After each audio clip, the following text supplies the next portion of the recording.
Janasena office దగ్గర DSC అభ్యర్థులు ఆందోళన బాట పట్టారు. మెగా డిఎస్సీ పేరుతో జగన్ ప్రభుత్వం మోసం చేస్తోందంటూ ప్లకార్డులు ప్రదర్శించారు. మరింత సమాచారం మా ప్రతినిధి సాంబశివరావు అందిస్తారు. సాంబశివరావు. విజయ చంద్రిక గుంటూరు జిల్లాలోని మంగళగిరి జనసేన ప్రధాన కార్యాలయం వద్దకు డిఎస్సీ అభ్యర్థులు పెద్ద సంఖ్యలో తరలివచ్చారు.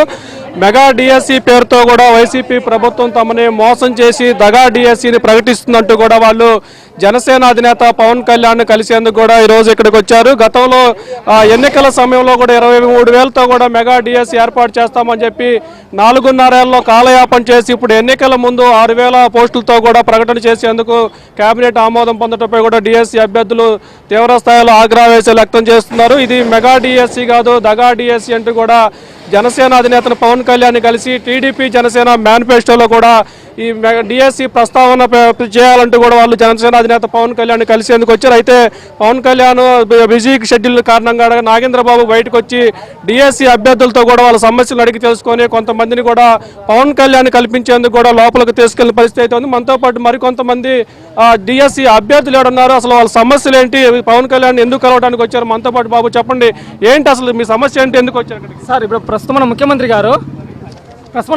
గారు ప్రతిపక్షం ఉన్నప్పుడు 2019లో నేను అధికారంలోకి వచ్చిన వెంటనే 23,000 మెగా డిఎస్సీ ఇస్తానని చెప్పి అధికారంలోకి వచ్చినప్పటి నుంచి 4 సంవత్సరాల 10 నెలలు అయ్యింది. అప్పటి నుంచి డిఎస్సీ ఊసే లేకుండా ఇంకా ఎన్నికలు 1 నెల ఉందనంగా తూతూ మంత్రంగా 6,100 పోస్టులకి డిఎస్సీ క్యాబినెట్ ఆమోదం పొందిందని చెప్పేశారు. అది లేకుండా 6 జిల్లాలో ఎస్జిటీలు 0 పోస్టులు ప్రకటించడం జరిగింది సార్. కానీ మన రాష్ట్రంలో కేంద్ర ప్రభుత్వం 50,000కు పైన డిఎస్సీ టీచర్ ఖాళీలు ఉందని చెప్తే 6,100 మాత్రం చూపించారు జరిగింది సార్. అదేవిధంగా ఇది మెగా డిఎస్సీ కాదు సార్, ఇది కర్నూలు డిఎస్సీ సార్. కర్నూలుకి మాత్రమే 1,643 పోస్టులు ఇచ్చారు సార్.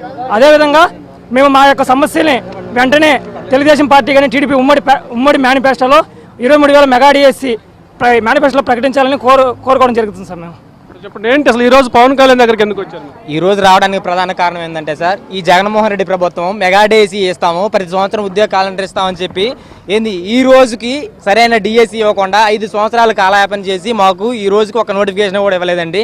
అధికారంలోకి రాకముందు ప్రతి సంవత్సరం ఉద్యోగ క్యాలెండర్ అన్నారు, ప్రతి సంవత్సరం డిఎస్సీ ఇస్తామని చెప్పి ఈ రోజుకి 5 సంవత్సరాలు అవుతున్నా కానీ ఒక డిఎస్సీ నోటిఫికేషన్ ఇవ్వలేదండి. నిన్న కాక మొన్న డిఎస్సీకి ఆమోదం తెలిపి క్యాబినెట్ ఆమోదం తెలిపి 6,100 పోస్టులకి ఆమోదం తెలిపారండి. ఎలా తెలుపుతారండి? 10 లక్షల మంది అభ్యర్థులు ఉన్న ఈ ఆంధ్రప్రదేశ్లో 6,100 ఎంతమందికి సరిపోతాయి? అదిగాక మళ్ళీ కొన్ని జిల్లాల్లో 0 పోస్టులు ఇచ్చారండి. 0 పోస్టులు ఇస్తే ఎలా రాస్తారు? 10 లక్షల మంది 0 పోస్టులు ఎలా రాస్తారు? డిఎస్సీ ఇచ్చాము అనిపించుకోవడానికి ఈ నోటిఫికేషన్ ఇచ్చారు తప్ప డిఎస్సీ అభ్యర్థుల జీవితాలు బాగుపడడానికి అయితే మాత్రం ఈ నోటిఫికేషన్ ఇవ్వలేదండి. ఈ ఏపీ చరిత్రలోనే ఇటువంటి దారుణ దగా మోసపూరిత ఇటువంటి క్యాబినెట్ ఆమోదం ఎప్పుడు రాలేదండి. ఎంత మోసం చేశారంటే నిరుద్యోగులు 5 సంవత్సరాల మించి 2019లో జగన్మోహన్ రెడ్డి గారు అధికారంలోకి వచ్చే ముందు ఏమన్నారు?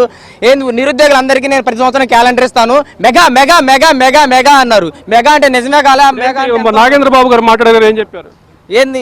ఇప్పుడు నాగేంద్రబాబు గారు వచ్చి మేము చెప్పినంత విన్నారండి. ప్రెసిడెంట్ గారి దృష్టికి తీసుకెళ్తాము, మీ సమస్యను మేము సాల్వ్ చేస్తాము. ఈ ప్రభుత్వం ఇప్పుడు దీన్ని మళ్ళీ మీకు మెగా నోటిఫికేషన్ ఇస్తే మెగా డిఎస్సీ ఇస్తే ఏం లేదు, లేకపోతే నెక్స్ట్ మా గవర్నమెంట్ అయితే కంపల్సరీగా వస్తుంది కదా, దాంట్లో మీకు నోటిఫికేషన్ ఇచ్చి మంచి బాధ్యత మీకు తగినన్ని పోస్టులు ఇచ్చి మీకు న్యాయం చేసే బాధ్యత మేము తీసుకుంటామని ఈరోజు చెప్పారండి. ఇది మొత్తానికి మెగా డిఎస్పీ పేరుతో కూడా దగా డిఎస్సీని ప్రకటించిన నేపథ్యంలో కూడా నిరుద్యోగులు మొత్తం తమకు అన్యాయం జరిగిందంటూ కూడా జనసేన అధినేత పవన్ కళ్యాణ్ కలిసి జనసేన టీడీపీ ఉమ్మడి మేనిఫెస్టోలో మెగా డిఎస్సీ ప్రస్తావన చేసే విధంగా కూడా చూడాలని విజ్ఞప్తి చేసేందుకు వచ్చారు. అయితే నాగబాబు జనసేన అధినేత నాగబాబు వచ్చి డిఎస్సీ అభ్యర్థులతో కూడా మాట్లాడి వాళ్ళ సమస్యలు సానుకూలంగా విన్నారు. అయితే కొంతమంది అభ్యర్థుల్ని ఆఫీస్ కార్యాలయంలోకి నాగబాబు దగ్గరుండి తీసుకెళ్లి పవన్ కళ్యాణ్ కల్పించేందుకు కూడా తీసుకెళ్లారు. వాళ్ళ సమస్యని మేనిఫెస్టోలో ప్రస్తావించి వచ్చే టీడీపీ జనసేన ప్రభుత్వంలో విద్యార్థులకు నిరుద్యోగులకు న్యాయం చేస్తామని కూడా హామీ ఇవ్వడం జరిగింది.